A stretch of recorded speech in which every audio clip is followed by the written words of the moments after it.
ये अकेला कुत्ता इस घोड़े की पूंछ खींच रहा था। वो इस गलतफहमी में था कि इसने ही घोड़े को रोक के रखा है। घोड़ा उसे देखता है पर उसे इग्नोर करता है। घोड़े को लगा नादान बच्चा है, खेल रहा होगा, इसलिए घोड़ा उसे ज्यादा सीरियस नहीं लेता। इस कुत्ते के नजदीक एक दूसरा कुत्ता था। वो कंटिन्यूअस भौंकते हुए इस सीन में बैकग्राउंड म्यूजिक ऐड करने का काम करता है। जब घोड़े को लगा कि इनका कुछ ज्यादा ही हो रहा है, तब घोड़ा इस कुत्ते को अपने रेंज में लाता है। तभी वहाँ खड़ा तीसरा कुत्ता भी इस खिंचातानी में शामिल होता है। तीसरा कुत्ता फुर्सत के साथ अपने मुंह को वार्म अप करके इस कुत्ते के साथ ज्वाइन होता है। तीसरा कुत्ता पूंछ पकड़ के रिवर्स गियर में पिकअप पकड़ने की कोशिश करता है, लेकिन उसे पिकअप नहीं मिलता। कुत्तों की यह हरकत घोड़े के बर्दाश्त करने की सीमा को पार कराती है। घोड़ा पहले एक लात मारता है, लेकिन वो लात इन दो कुत्तों के बीच से एक कुत्ते के कान को छू के गुजरती है। लेकिन दूसरी बार घोड़ा अपने दो टांगों को एक साथ उठा के दोनों पर हमला करता है। एक लात इस काले कुत्ते के मुंह पर लगती है। बेवजह बीच में मुंह घुसाने का सबक उसे मिल गया।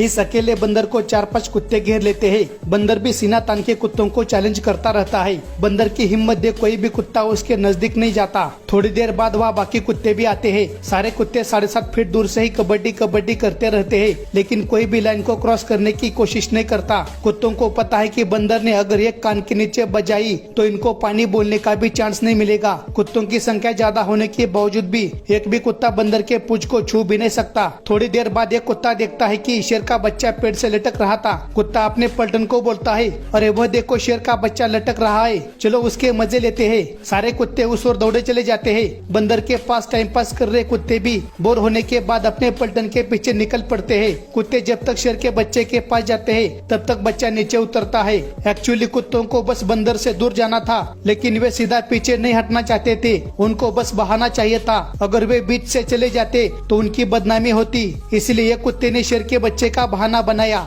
ये शेर नजदीक आते ही मगरमच्छ उन पर हमला करता है। मगरमच्छ को देखते ही शेरनी पिछवाड़े में पूंछ घुसा के वहाँ से भागती है। शेर की आइटम डर गई, इसलिए शेर को मगरमच्छ पर गुस्सा आता है। शेर मगरमच्छ को पकड़ने की कोशिश करता है, लेकिन मगरमच्छ बोलता है, खबरदार अगर मुझे छूने की कोशिश की तो फायर हूँ मैं। मगरमच्छ की हिम्मत देख शेर चुपचाप खड़ा रहता है। दूसरा शेर तो मगरमच्छ की तरफ आंख उठाकर भी नहीं देखता। शेर की खामोशी मगरमच्छ के गुस्से को और बढ़ाती है। शेर मगरमच्छ को बोलता है, अभी मुझे शिकार के लिए जाना है, मेरे पास टाइम नहीं है, तुझे बाद में देखता हूँ। एक्चुअली मगरमच्छ शेर पर भारी पड़ रहा था, लेकिन शेर चेहरे पर डर के भाव आने नहीं देता। अगर शेर डर के वहाँ से चला जाता तो पूरे जंगल में इसकी बदनामी होती।